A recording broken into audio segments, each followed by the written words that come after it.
Hello and welcome to the big picture.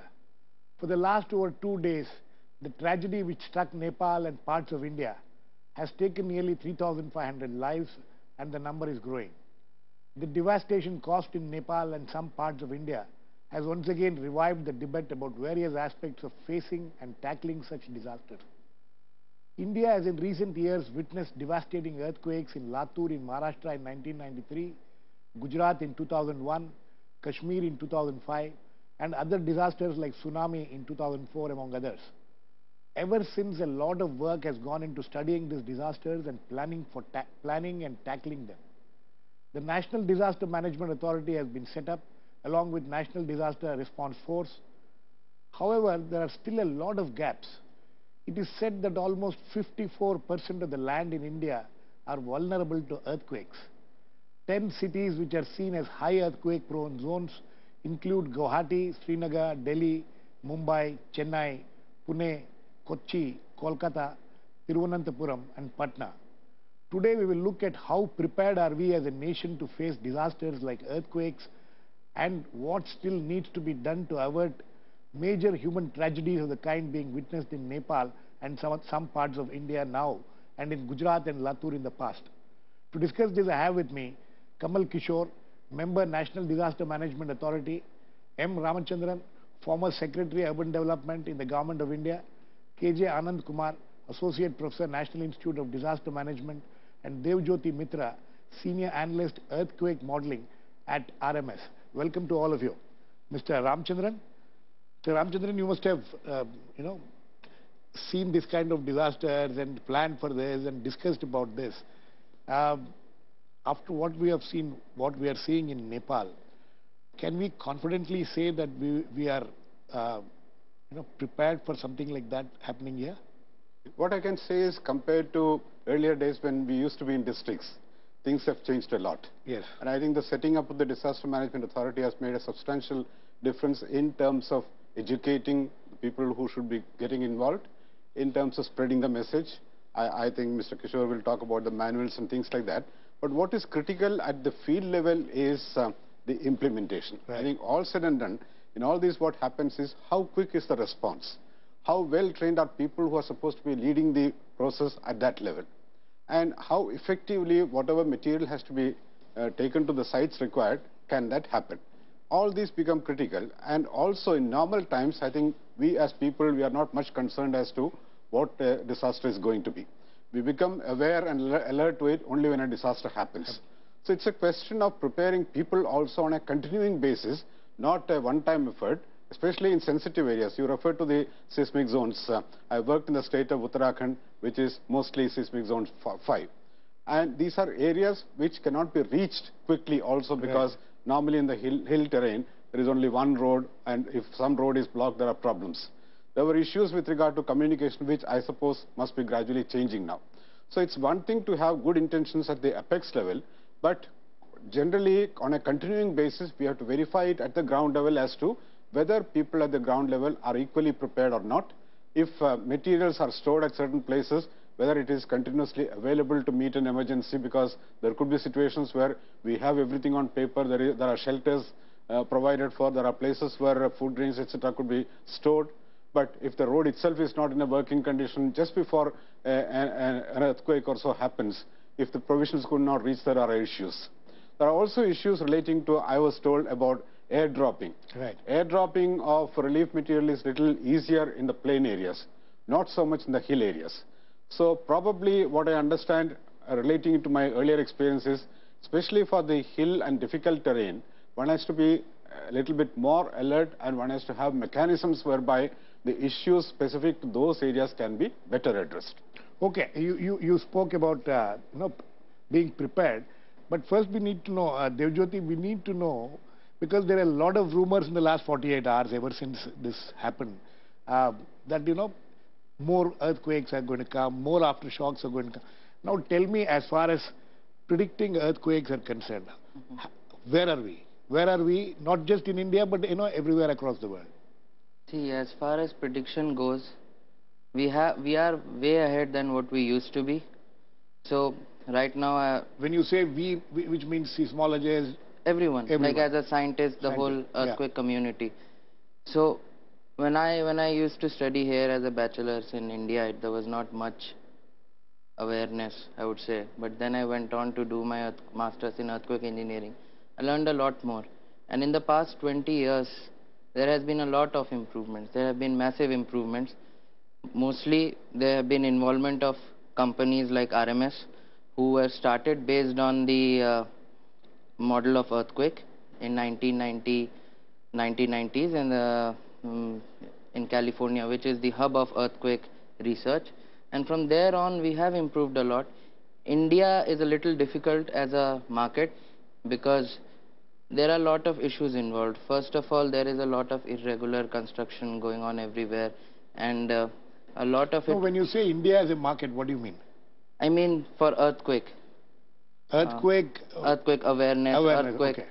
earthquake infrastructure, Okay. everything. So when you come to a place like India, there are a lot of variables that come into play. What are these variables?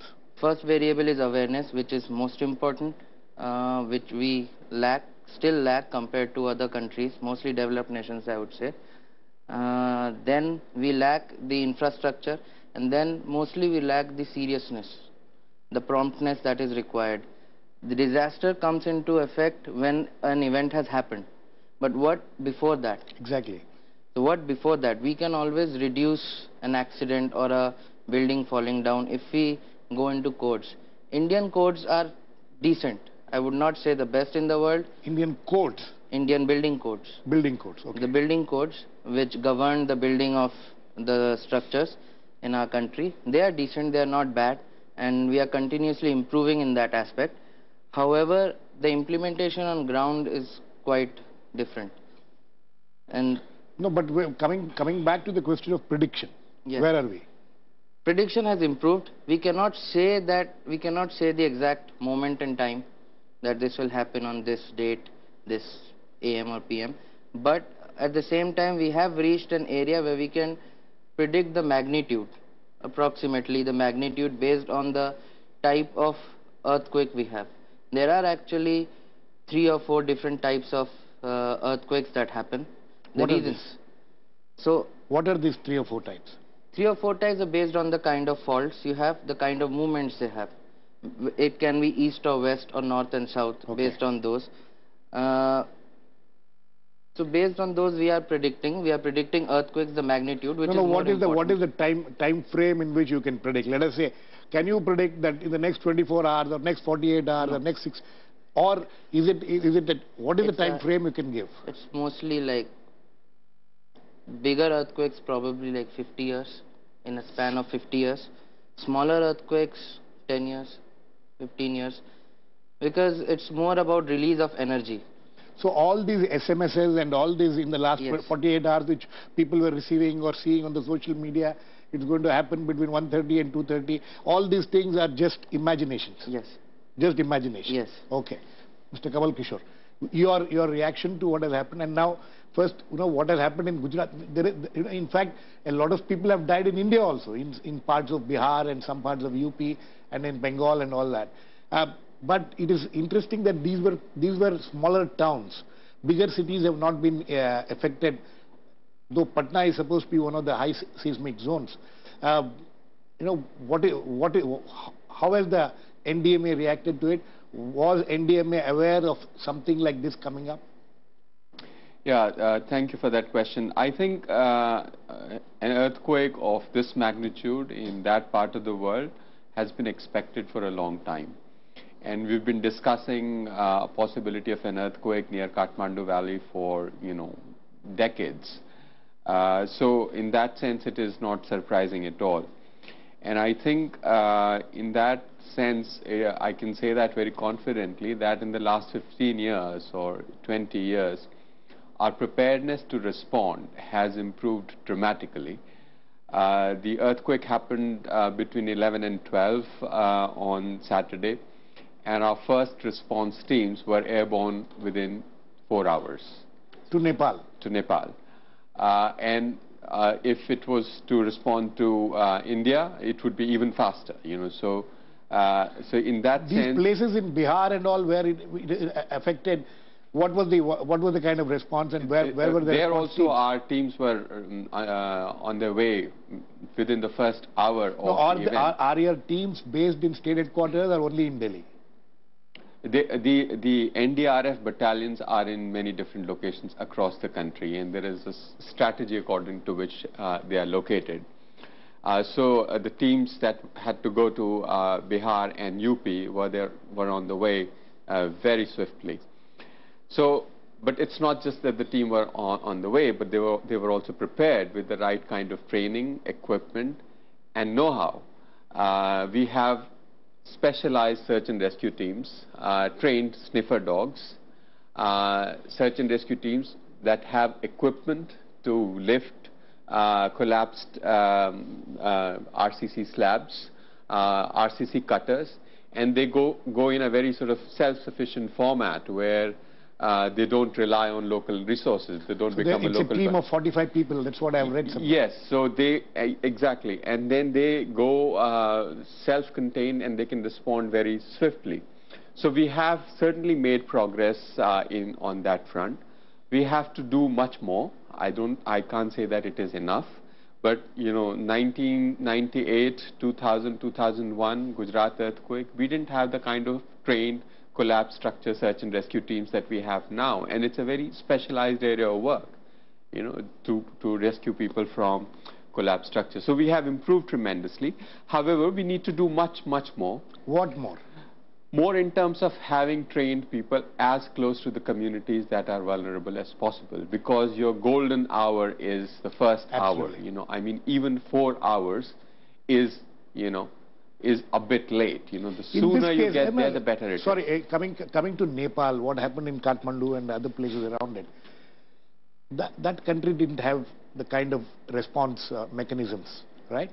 If they had the kind of response mechanism which you're talking, which India has now to some extent, that damage would have been much less?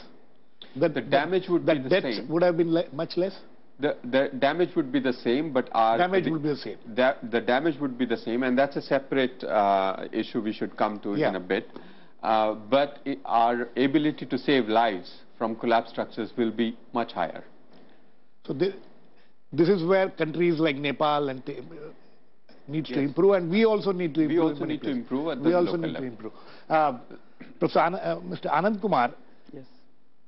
What are the lacunas which you, as somebody who works in this field, what are the lacunas that India has? You know, Devjyoti was talking about building codes and things like that. As somebody rightly pointed out, in the last 48 hours, many people have been tweeting and writing on social media and even in newspapers. And earthquake doesn't cause deaths, building collapses cause deaths.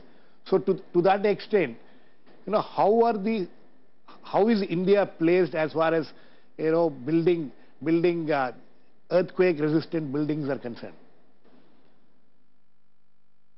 As pointed out by others, we have progressed a lot from what we were previously, but still we have to go. And as they were pointing out, especially Mr. Ramachandran was pointing out, that on the ground, a lot of things has to be implemented. Though we have a lot of building codes and everything on paper, we don't have that implementation capability. It is not the capability, that rather we can say that it has to be implemented with the will of the all the people, stakeholders, because it cannot be in a democratic country like ours. We don't implement by force or by any other means. So this is the only thing we can do. So as a part of that, in National Institute of Disaster Management, what we do is we give training to the officials as well as the other people, so that we try to sensitize these people by talking about how vulnerable these cities are through different kind of trainings. And about earthquake, we also train the engineers on rapid visual assessment of the building, so that at least some of the cities like Delhi and other cities, people can be at least start thinking. Actually, for the past 2 days, people start talking about these kind of things, but we should talk about these kind of things almost every day, so that slowly these issues can be flagged, and then slowly we can get things evolved. And as others were pointing out, it is very important to also think that what will be our, what we will do after such kind of events. So that is very important. At present, generally people get panicked. And as you were telling, there were rumors about the earthquake again occurring at 9 o'clock in the night and all these things. These are all 1:45 a.m. Yes, completely rumors without any base, because as he was pointing out, RMSI people, there is no certainty that we cannot predict about the timing of the earthquake. We know that these are the regions prone to earthquake, but there is no forecast in the whole world to tell that exactly what time we can have another earthquake or tremor to continue or aftershocks to come. So these kind of rumors at least had to stop, because the people can be easily sensitized through several way nowadays, because social media is there, TVs are there, and everywhere. From the past 2-3 days, we have been keeping on telling that only these 2-3 days people talk about this. Yes, and at least we should realize that these kind of rumors should not be spread further, especially to create panic among the people. Okay, Mr. Ramchandran, coming back to the issue of planning, urban planning. This is where the problem is. Today, I mean, I have been reading that 80% of people in Delhi are vulnerable to, to earthquake, in the sense that they could be victims of an earthquake. 80% of the people, and we have been witnessing for the last several years, now, that a huge lot of unauthorized constructions goes on in major metropolitan cities and also in smaller cities, and then over a period of time they get regularized, and these are the most vulnerable people. Absolutely, you're right. I think it's a complex issue. I mean, we become aware or serious about an issue when the issue happens. Yes. But before that, what should we be careful about? What should we be aware of?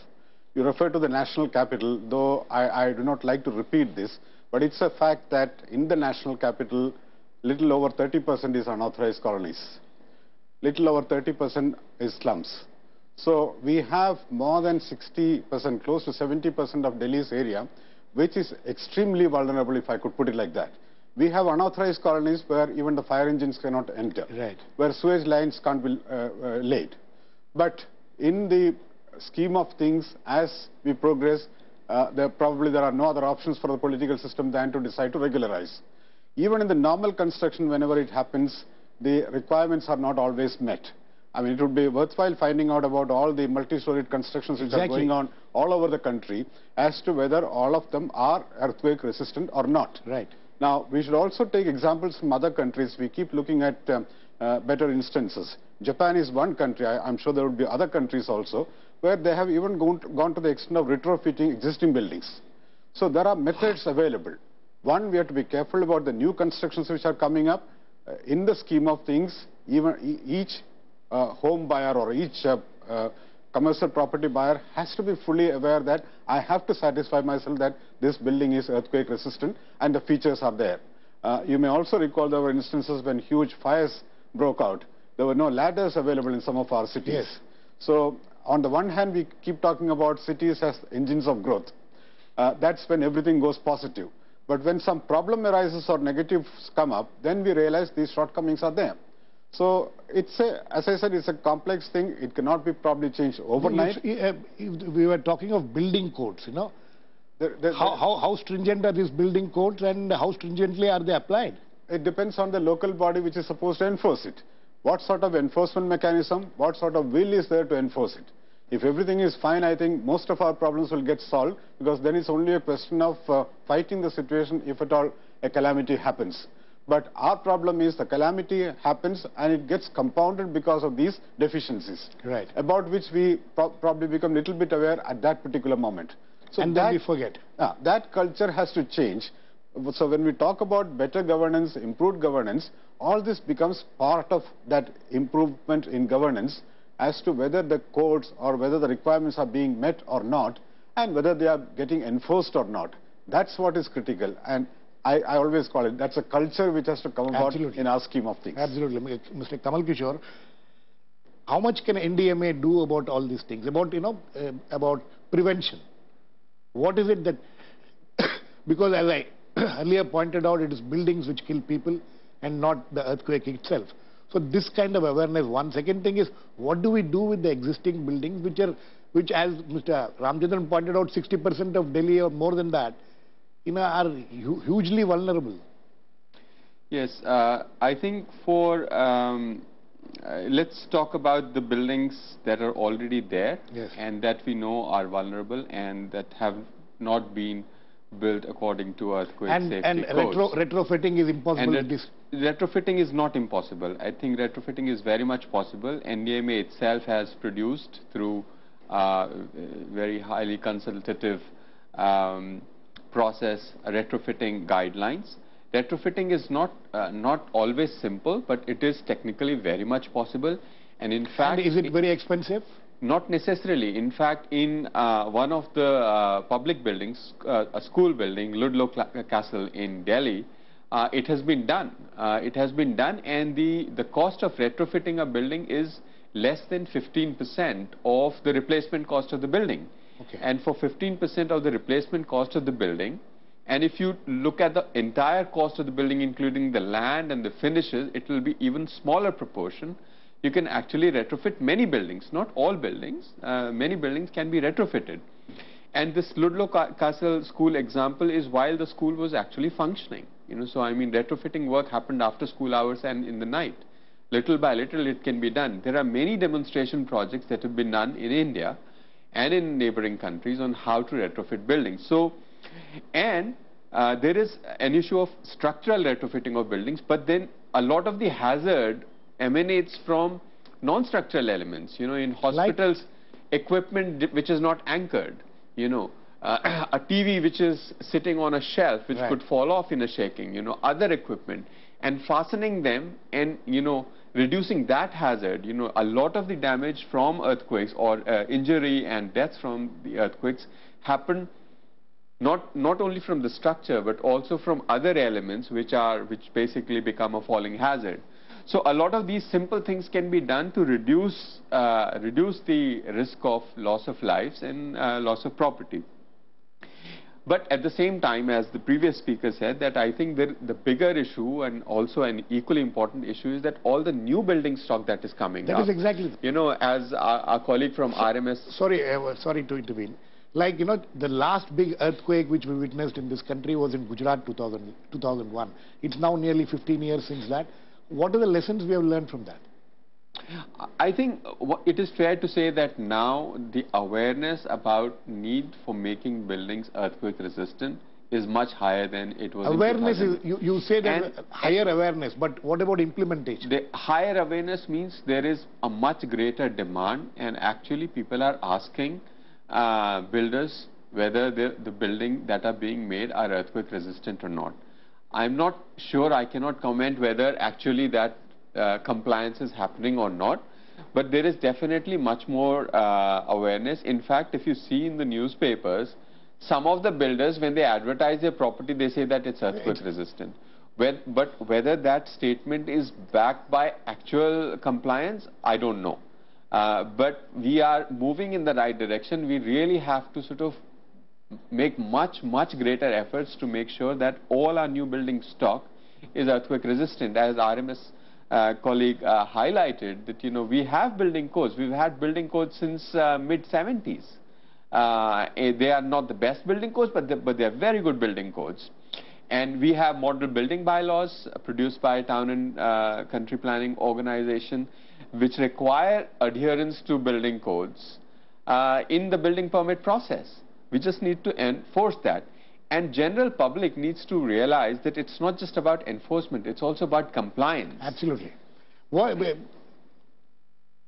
Devjyoti, what is the element of compliance in these matters? One. Second thing is, do the authorities, whether it is the municipal authorities, corporation authority, whoever, who has to give that completion certificate, for any buildings, do they insist on earthquake resistance, be earthquake resistant materials being used, or the buildings are made earthquake resistant? I guess it depends on the individual who is looking, how much he knows himself about the codes, because a lot of places it happens that the person himself probably doesn't know all the details about the codes. Another thing is our earthquake code the Indian standard, came out back in 2002, just after the Gujarat earthquake. Right. So it was developed back then. And our all seismic zones, we have 5 seismic zones in Right. India, and they are all based off of that. Based on that 2002 code. Yes. Okay. That's where we get all the building, you can say how to build for earthquake. However, in the last 10 years, or I think it's been more than 10 years now, a lot of improvement has happened. And people all over the world have realized that just sticking to a one number is not an ideal thing, because One number means what? one number, let's say I have in Delhi, I have zone 4. Yes. So I say, as per the code, you have to apply this amount of acceleration due to the earthquake. So what happens is, people have realized that this is not an economic feasibility. So what they have done is they have categorized the type of buildings. And they have, so let's say for defense, we have a nuclear unit. So we need it to be perfect. Yes. May the worst earthquake We are come. told Kamal Kishore and Ramchandran would, Delhi Metro is supposed to be the most ideal Yes. earthquake resistant. Yes, it is. You know? Exactly, exactly. So let's say metro, you gave a good example. We want it to not be disturbed by the maximum amount of earthquake that has happened in Delhi. Probably worse than that. We apply some factor of safety. So even if an 8 happens, 8 magnitude earthquake happens, It will still stand. Yes. So, but for say a 2-story house or a 1-story house, it might not be that important to withstand an 8 earthquake. So we may lower down the design, so that, you know, if I design a 2-story building for 8 magnitude earthquake, it involves a lot of costs. So cost is a major issue. Yes, it is. That is why people don't People comply. don't come. Anand Kumar, Yes. cost is a major issue, and you know, how do we get over this? If people will say that, you know, if I'm going to buy a flat which is going to cost 5 lakh rupees more because it's earthquake resistant, how many people are able to afford it? No, Is as that I the was major issue, or do you think the government can come in somewhere here? No, as I was telling you, the government officials are trained for this kind of purposes. Like member NDMA was telling about the not only the buildings, but the fixtures in the buildings, how they respond to when the earthquake occurs. Those also matter. Not the building is so. And as the RSMI person was telling that.